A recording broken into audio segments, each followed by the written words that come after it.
दोस्तों, स्वागत है आपका एक बार फिर हमारे चैनल सनातन ज्ञान में। आज हम आपको बताएंगे कि सावन के पवित्र माह में शिव भक्तों द्वारा निकाली जाने वाली कांव यात्रा के बारे में कि क्यों भक्त पैदल चलकर कांव लाते हैं, क्या है परंपरा और किसने इसे प्रारंभ किया और क्या मिलता है फायदा। दोस्तों, श्रावण यानी सावन का पावन महीना 4 जुलाई से शुरू हो रहा है, जो इस साल 31 अगस्त 2023 तक चलेगा। इस पवित्र महीने में भगवान शंकर को मनाने के लिए भक्त तरह तरह के जतन करते हैं। इस दौरान भक्तों द्वारा कठिन कांव यात्रा भी की जाती है। लेकिन क्या आपको पता है कि आखिर सावन में कांव यात्रा क्यों निकाली जाती है और इसका क्या महत्व है? क्या आप जानते हैं कि पहली बार कांव यात्रा कब निकाली गई थी? आइए सावन के त्योहार के इस बड़े परंपरा के बारे में विस्तार से जानते हैं। माना जाता है कि कांवड़ शिव की आराधना का ही एक रूप है। इस यात्रा के जरिए जो शिव की आराधना कर लेता है वह धन्य हो जाता है।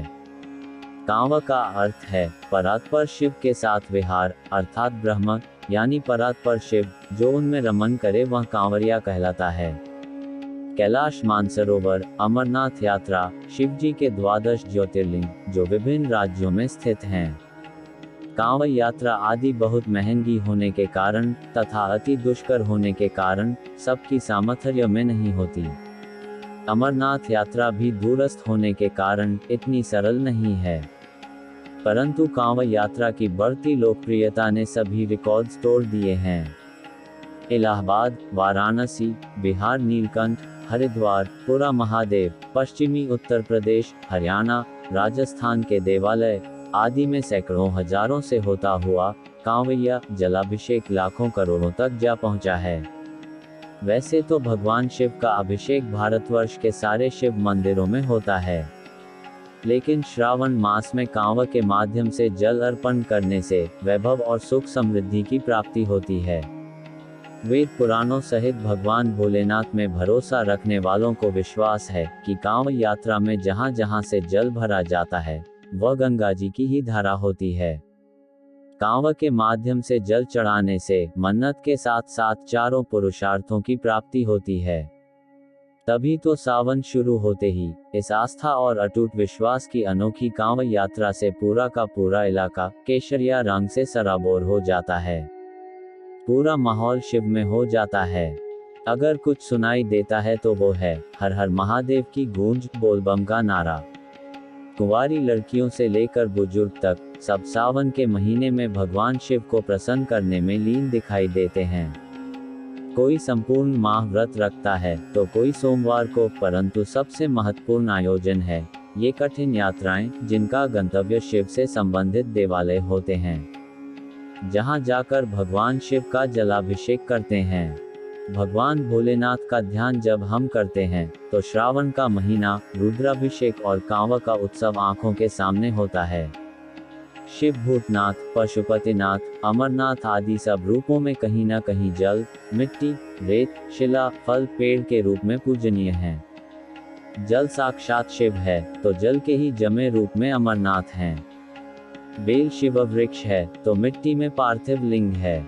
ऐसा नहीं है कि कांव यात्रा कोई नई बात है, ये सिलसिला कई सालों से चला आ रहा है। फर्क बस इतना है कि पहले इक्का दुक्का शिव भक्त ही कांव में जल लाने की हिम्मत जुटा पाते थे, लेकिन पिछले 10 सालों से शिव भक्तों की संख्या में लगातार वृद्धि होती चली जा रही है।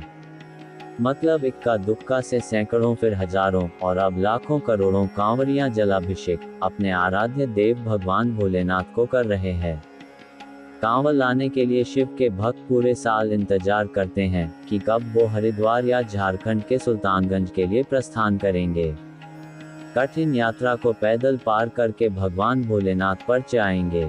कुछ लोग तो गंगोत्री तक से भी जल लेकर धाम में चढ़ाते हैं।